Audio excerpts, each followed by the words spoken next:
about the student. When we look back in times like 2008, 2000, every crash happens because of some sort of debt crisis. The reason why is because our economy works like this. You trade cash for goods and or services, right? You give money, you buy a good or service from another business, and a transaction happens. The thing is, we also use this thing called credit. And credit is what makes the economy go up like this and down like this, and crashes and swings, momentum and down. And in a simple, efficient manner of explaining this, if our economy was based just on cash, we were only a cash society, we were not able to borrow money, our growth of our economy would be linear. It would be like this. There wouldn't be ups and downs, crazy crashes and swings. The reason why markets crash and go up and down is because of credit, borrowing too much money, and interest rates, which is another thing. We'll not go into all the details in this video, but to keep it simple on how this relates to the student debt bubble, think of it like this. When you buy something, if you use cash, cool, you can afford it, you bought it. But when you buy something off of credit, when you have enough credit to borrow money, that means you can buy more. And when people have more credit, guess what? They're buying more things. And when they're buying more things, the other person is making more money. So the economy starts to go up. I spend more with borrowed money from the bank. You make more because I just paid you for that product or service. And we go in an upward spiral. And we see the economy go up like this.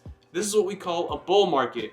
Now the problem with this is people overextend and start to borrow too much money. You know, life is great. I just got a loan for a new car, and then Toyota dealership's like, yeah, we just sold a new car, we got more money. And then the guy who owns the dealership, the workers are, oh, I'm gonna spend money on a new house, or I'm gonna buy a flat screen TV from Sony. And then Sony's getting happy, their pockets are getting fat. Oh, you know what, I'm gonna use my money to buy this, and the economy starts growing.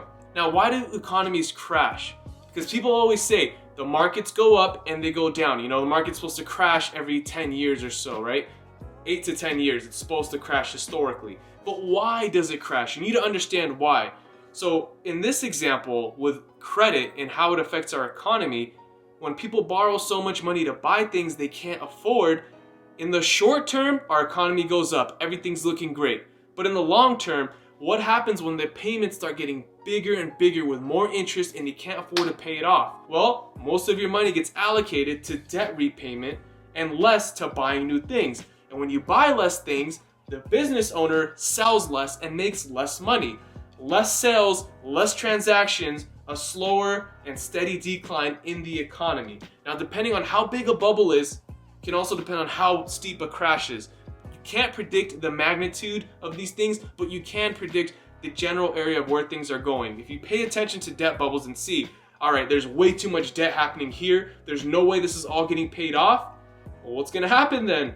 Uh-oh, boom, crash. Oh wait, everybody could buy a house no matter who you were. Banks were throwing money at you. And when they threw money at you to buy a house, people were buying all these big houses they can't afford. They don't have the income for it. And when it came time to start making payments, guess what? Oh shoot, you know, I can't afford this payment. Uh-oh, time to foreclose on the house. Now the banks are losing money. Everybody's losing money now because debt isn't being repaid. There's a lot of students going to school, going to nice fancy colleges, not even thinking about how much it costs. If you watch a lot of my past videos, they're about thinking about your ROI before you go to school, right? Think about how much it costs and how much you're gonna make out of that degree. You have to do that. It's an absolute necessary, which colleges don't tell you. No one tells you this, but you need to know, like, hey, I gotta check, how much is this gonna cost me and how much is it gonna make? Because if you're gonna spend 4 years of your life and a lot of money, you could just start a business. You could travel the world. You could do so many other things if it's not worth it, right? If you're gonna get a $50,000 debt over your head and 4 years of your life to get this liberal arts degree that's gonna land you a job that you could get without that degree, you're wasting 4 years of your life and $50,000. Forget the social aspects and all the other benefits of college. When it comes down to the hardcore numbers of, we're talking about money here, right? I'm not talking about is college worth it emotionally and things like that, because people definitely argue like, you know, it's experience, you're networking, you could meet Mark Zuckerberg, you could be in college, sleep in a dorm with the next Mark Zuckerberg and start a startup with him. Cool, okay, we could talk about all kinds of hypothetical scenarios, but for most people, for like everybody, you gotta think rationally. Is it worth my time? And this video is not about if college is worth it, it's about the student loan crisis, how it's affecting us. So people right now are getting huge loans for college that they can't afford. And guess what colleges are doing every single year? Raising tuition, making college more expensive. So college universities are getting fat. Their pockets are getting fat. And everybody else has non-existent pockets that's paying for this, expecting to make money with their degrees to pay it off. But what happens when people graduate? It can't pay it off. Or most of their money is going to the student loan. They're not buying new houses. They're not buying new cars. They're not spending money. And guess what this does?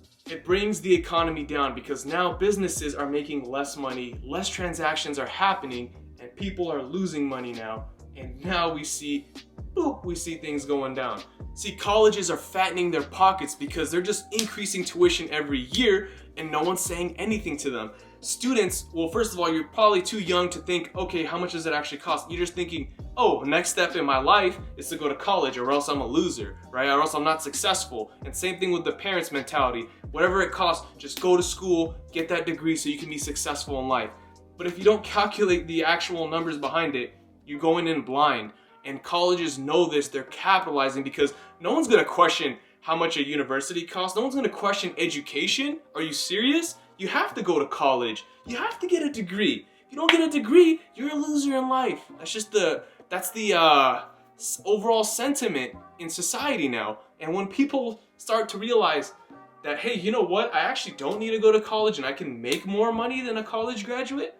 It doesn't even have to be your own business. There's jobs that you only go to school for 6 months, 9 months, a trade school, learn a specific skill. You don't need to go to a 4-year university. You don't need to get into hundreds of thousands of dollars in debt for a name brand school when you can go to a way cheaper one. You gotta be more efficient because let's say you get those 4 years and the amount of money it takes of all this debt you're gonna have.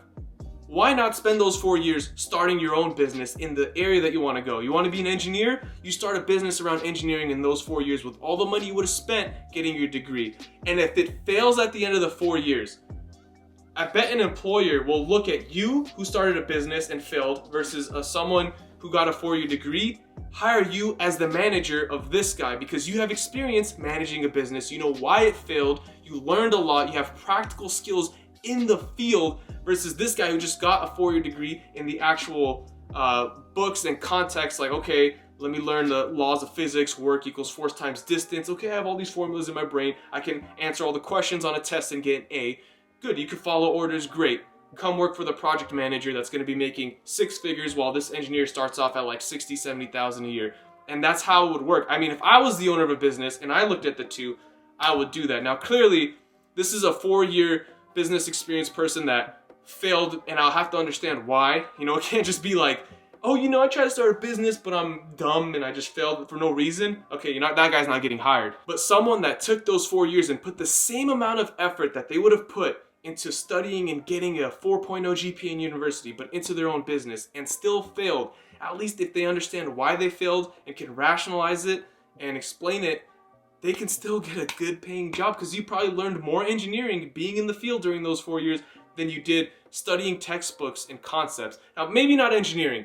Maybe it could be any other type of degree because engineering is very technical, that's correct. But I mean, still, I bet you can learn computer programming and all that engineering stuff at any job. You know what I wish? I wish instead, this is probably gonna happen, is companies and businesses that you wanna work for, high paying jobs, just offered 6-month free internships. So you go work for them for free, you get paid $0, but you learn everything about engineering in those 6 months than you would in a 4-year degree. And in those 6 months, you are now eligible to work and get experience and get paid, rather than spending 4 years of your life and collecting debts and then affecting the economy. And then we see the whole thing about credit that was explained earlier. And boom, everything falls flat on its face. You don't want to fall flat on your face. You want to stand up. So be creative. There's lots of ways to do things. Anyway, what do I think about the student loan debt crisis? I think it sucks. And I think a lot of people need to be more aware that, hey, there's other options for us. Maybe we shouldn't, get into debt for no reason. Thanks for that comment, Carol. I'll see all of you in the next video. Bye.